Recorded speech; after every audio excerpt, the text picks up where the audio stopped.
Your metabolism might not be slow, it might be blocked. That's a very different problem, and it changes everything about how fat loss actually works. Most people assume weight gain is just about eating too much or moving too little. So they try to fix it the obvious way. Eat less, exercise more, repeat. And at first, that might even work a little. But then something strange happens. Progress slows down. Energy drops. Cravings get stronger. And even when you're doing everything right, the results just don't match the effort anymore. This is where frustration really starts to build. Because now it's not just about discipline. It starts to feel like your body is working against you. And that's exactly the point where a deeper explanation becomes necessary. One concept that's been getting more attention lately is something called thermogenic resistance. To understand why it matters, you first need to understand thermogenesis itself. Thermogenesis is your body's natural process of producing heat by burning calories. It's happening all the time when you digest food, when you move, even when you're resting. It's one of the core mechanisms behind fat burning. In simple terms, when thermogenesis is working well, your body can convert stored energy into usable fuel more efficiently. But here's where things get complicated.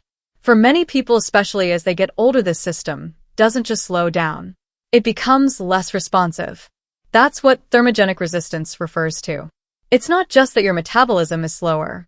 It's that your body becomes less able to activate fat burning, even when the conditions seem right. You might be eating less. You might be exercising more. But internally, the signal to burn fat isn't being fully triggered. And that creates a mismatch. Effort goes up, but results don't follow. This is why some people feel stuck in a loop.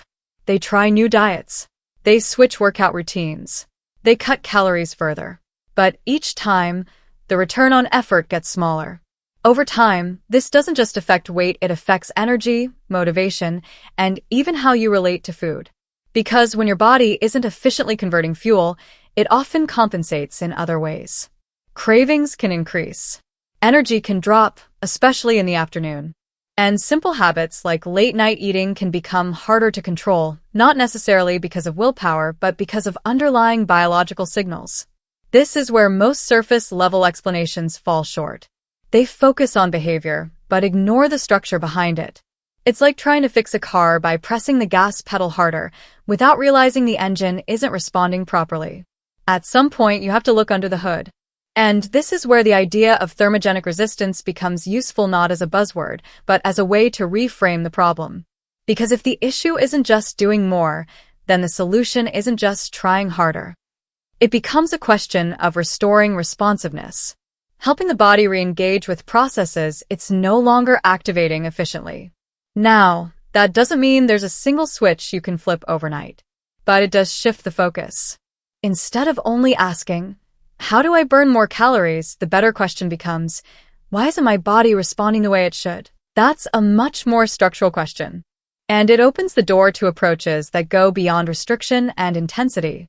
For example, certain natural compounds have been studied for their role in supporting thermogenesis. Others are linked to appetite regulation, blood sugar balance, or energy stability. Individually, these might seem like small factors. But together, they influence how your body processes energy throughout the day. And that's the key insight here. The real issue isn't just a slow metabolism. It's a lack of metabolic responsiveness. When that responsiveness drops, everything else becomes harder. Fat loss feels inconsistent. Energy becomes unpredictable. And maintaining progress starts to require more effort than it should. But when that responsiveness improves even slightly, things begin to change. Not dramatically overnight, but gradually and more sustainably.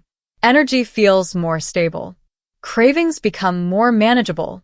And the gap between effort and result starts to close. That's why understanding thermogenic resistance matters. Not because it's a magic explanation, but because it helps you stop chasing surface-level fixes. It gives you a different lens. One that focuses less on punishment and more on function. Less on extremes and more on restoring balance. And that shift alone can change how you approach everything from food choices to daily habits to long-term expectations. Because once you see the structure behind the struggle, the frustration starts to make more sense.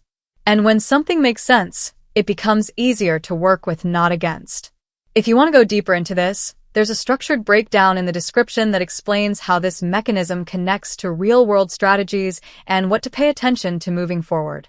And if this kind of explanation helps you see things more clearly, consider subscribing.